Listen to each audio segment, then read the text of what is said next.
introduce this first panel. Our first speakers on this panel are Meg Bishop and Emma Saunders, who are giving a talk entitled Eviction as Feminist Struggle and the Radical Potential of Staying Put. Meg Bishop is a human geography PhD student who is researching the ways in which grassroots tenants' unions can critique and resist the housing crisis. She is also the National Secretary of Living Rent, Scotland's Tenants' Union.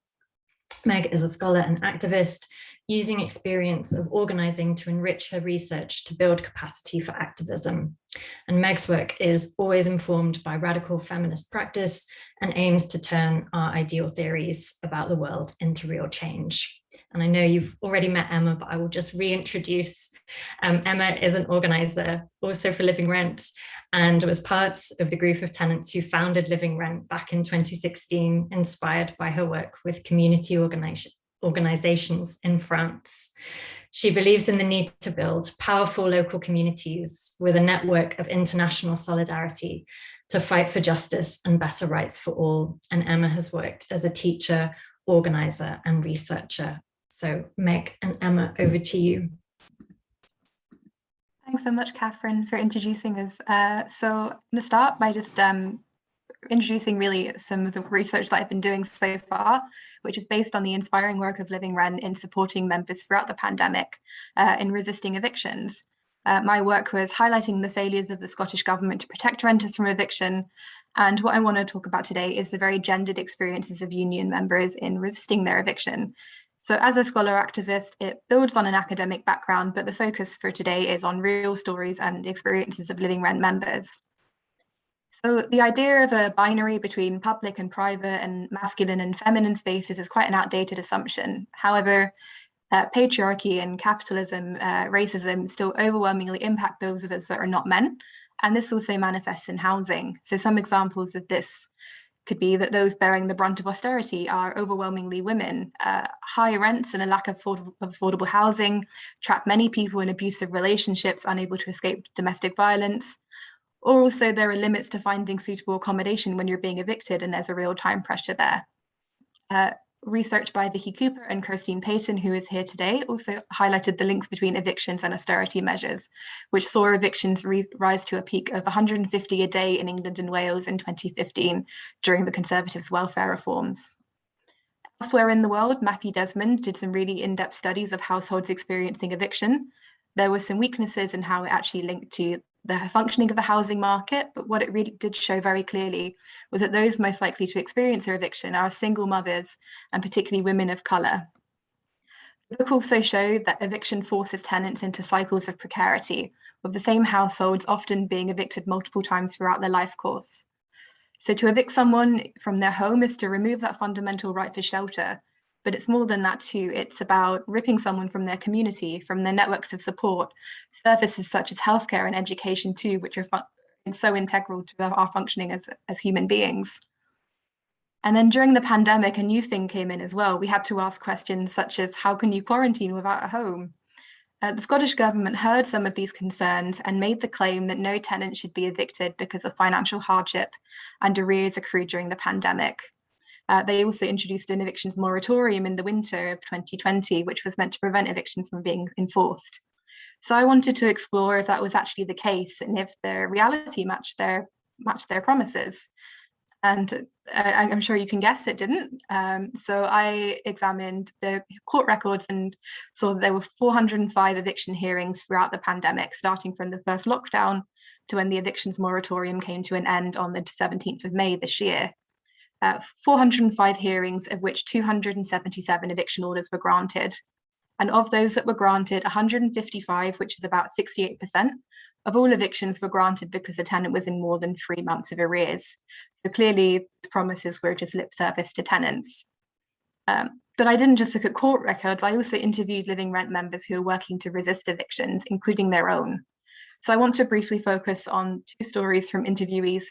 For the purposes of this, they are called Lisa and Caroline.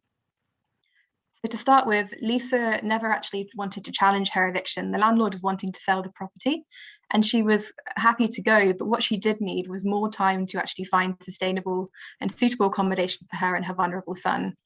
Her son had severe autism and very specific accessibility needs, which meant it was really hard for them to find suitable social rented accommodation. Other barriers included she wanted to remain in the same local authority so that she wouldn't lose her housing benefit from finding herself into a drop of income. Because of the stress of this as well, her own health deteriorated, which left her awaiting emergency surgery. And despite this, the landlord was still seeking to evict her as quickly as legally possible. And as a result, Lisa and her son were forced from their home and ended up taking a private rented dwelling. So they had to move out of just a few weeks later as it didn't suit their needs, starting the process all over again. In the case of Caroline, her partner and her 2 young sons, they were evicted when they were forced to move for fears of their own safety. So their eviction was sanctioned by the court so that the landlord could allow their daughter to move into the property for 3 months while they were trying to buy somewhere else. But it was granted during the moratorium, which meant it couldn't be legally enforced. But this didn't stop the landlord. So Caroline was receiving anonymous phone calls threatening to throw acid over her 2 young children, aged 8 and 10 years old. They were receiving death threats if they didn't move out a certain date. And also the landlord assaulted her partner on the doorstep, which then resulted in them having to move to a Premier Inn for emergency accommodation before they could start to find somewhere else to live. Now, despite this, and with plenty of evidence, the landlord was still able to get away with it, and they wanted to go to the police. But the police said Caroline would face criminal charges of her own for wasting police time if she was going to take it any further. So the 2 examples show that the benefit system, the legal system, the police are often stacked against tenants to facilitate evictions, even during times of crisis, allowing them to speculate and make profit on their property. It's a grim picture, it's depressing, and it was horrible to research this. But there's a real hope, and that's in grassroots tenant organising and specifically unionising to resist eviction. Elisa's case was actually responsible for securing the winter evictions moratorium. Union members built support, linking Lisa's individual case to a whole series of a tidal wave of evictions that could be coming if there wasn't going to be any action. They built media support, political support, and local community support. So we were sharing experiences of neighbours, sending video messages to the First Minister, and also starting demonstrations and blockades outside of her house in case the sheriff officers ever came knocking. So Living Rent was about enforcing the policies to make sure that people were able to remain in their home, but it was also going beyond that too. We wanted to not just stop evictions, but prevent them from happening in the first place. And that means things such as introducing rent controls and increasing the provision of good quality public housing. But it also means building community power, and this was integral for the eviction ban.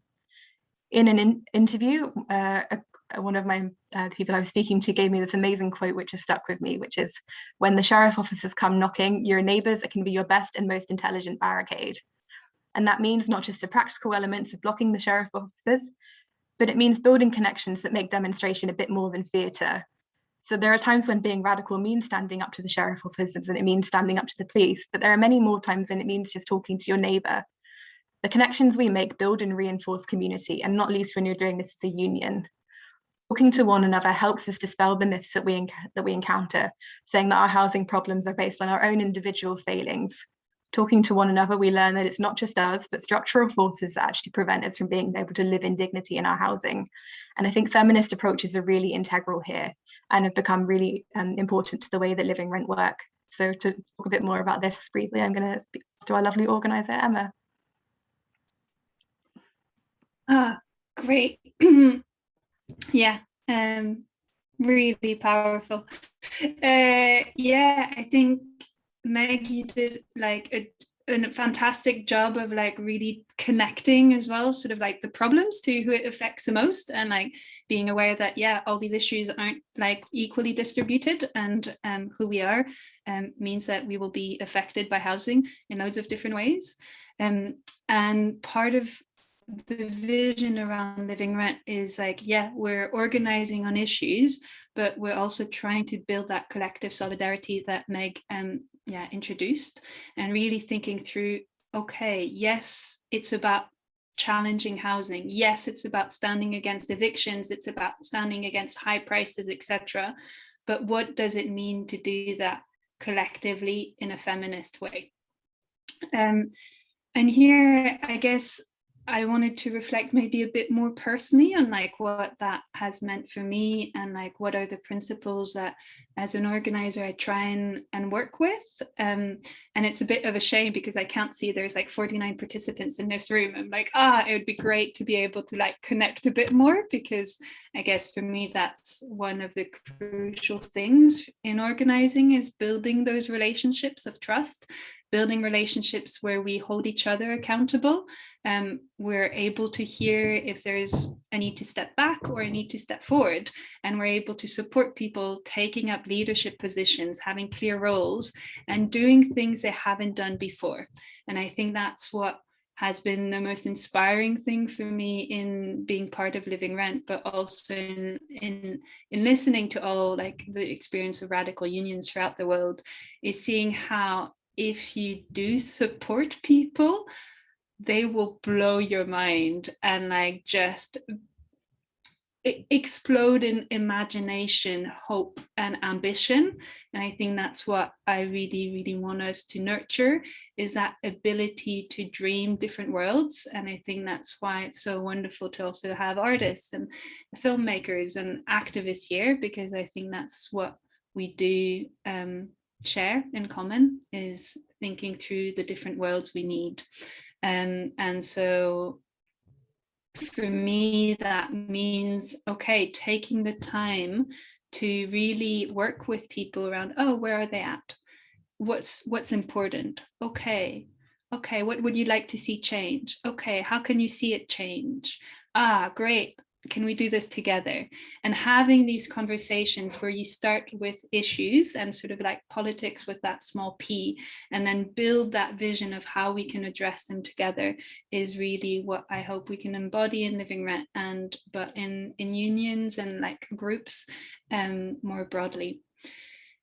A few things around sort of like big topic of sort of feminism and housing.